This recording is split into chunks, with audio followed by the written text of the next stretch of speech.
What's up guys, Kennedy here. I'm being asked the very same question over and over again, and the question is, should I buy an carbon bike on Shimano 105 components or aluminum or on the Ultegra components? That's the most asked question, and I understand that because we may think we already know everything about carbon and aluminum. We know a lot, but then when it comes to us personally making the choice of buying the bike for ourselves, then we want to have even more information, some advices and some feedback. So today this topic, carbon with Shimano 105 or aluminum with Shimano Ultegra. Probably one of the first things that come to your mind when you think about choosing between carbon and aluminum is comfort. We think about which one will be absorbing vibrations, some bumps, and then we think the carbon is better one.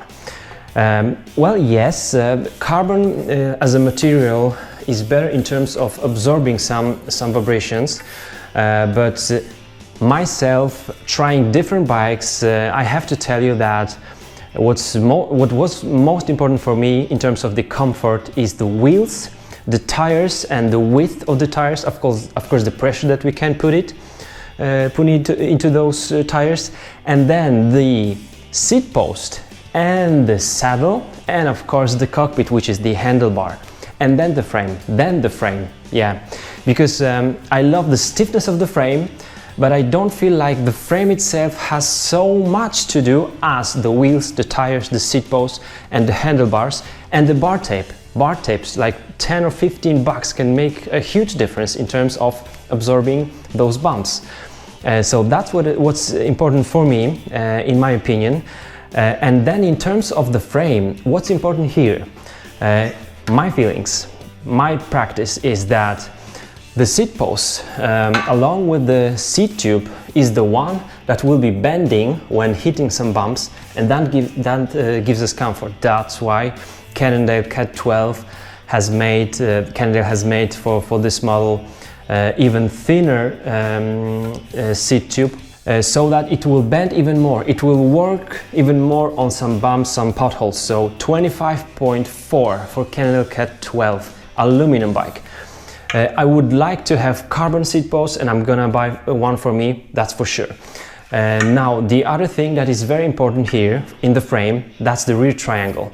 The seat stays super important when they are having some little bends, and they are thin also, they will be able to work on some bumps. That's the thing I'd like to have on my frame, and it's available both for carbon frames and aluminum frames, and steel frames and titanium frames. Titanium frames, super awesome comfort in my opinion.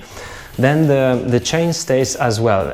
If you've seen the safe technology on Cannondale, that's something I do like. Those two frames are not made for comfort, these are triathlon, but this is just the example. Now just see, this one is the aluminum bike, also triathlon bike, but the seat stays here, only the seat stays are made of carbon, because that's one of the most important places on our frame that will be giving us comfort.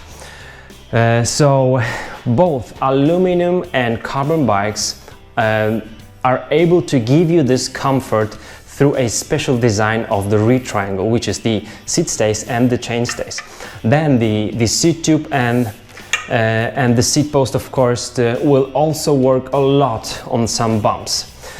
We also tend to say that the main tube, the down tube, is like a soul of the bike, and that's true, but maybe not in terms of absorbing some vibrations. It's, for myself, it's more for stiffness and for control over the bike. So this one we can just skip this one. And then what's most important in the front is just the handlebar, and of course the fork. The fork with carbon blades or aluminum steerer, a full carbon fork will give you more compliance, available both for aluminum and carbon bike. If you're gonna buy the aluminum road bike on Shimano Ultegra components, most likely it will have already the full carbon fork. Very nice compliant fork. And then the handlebars. If you're buying a carbon frame, or a bike on Shimano 105 components and carbon frame, you will most likely have the aluminum handlebars, which are not that comfortable as the carbon handlebars. So that's all the features you should really check out when making this decision between carbon and aluminum. Another thing is also that the carbon frame will usually be lighter than the aluminum one, but then if you have better components on the aluminum bike, it will be maybe even lighter than the carbon bikes on like Shimano 105 components. And now if you're on the budget and you do care about how much you spend on the bike, I would rather like to spend money on the aluminum bike even with the same components. And the very first thing I would replace on the bike is the wheels, because the wheels, stiff wheels, well-made wheels with smooth bearings is something that I do cherish a lot on the bicycle. And I would tell you that my Shimano RS11 on Cannondale Cat 10 just suck. I don't like them. I would like to have some other wheels. So wheels is very, very important. Even if your bike simply falls down, you would probably have to check your bike in your local store, and some of the manufacturers would tell you that if you have like carbon handlebar, you have to replace it, even though you don't see any damages. If you had some crash on your carbon bike and you don't see any damages, you have to replace it because it's carbon. So that's the difference between carbon and aluminum. Aluminum is more durable, it will be a bit more heavy. Now, why are carbon bikes more expensive? Is it because of some more expensive technology or design or anything? In my opinion, not, because everyone has access to designing and manufacturing carbon today. Making a super awesome, stiff and light carbon frame is really expensive, but making super awesome, light and stiff aluminum frame is expensive as well. So I wouldn't really tell that carbon is more expensive because it's better.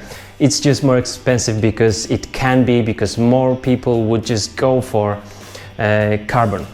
Now, I'm not telling I don't recommend buying carbon bikes. In my opinion, some carbon frames are really awesome, look very cool, have super connection between the bottom bracket and those three tubes, which is not so easy to make on the aluminum bike.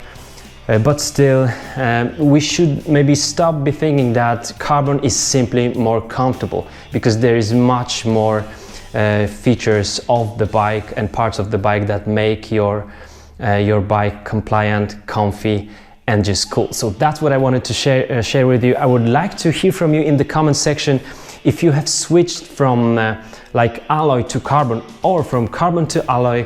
What do you think about it? So thanks for watching, guys, and I will see you soon. Bye bye.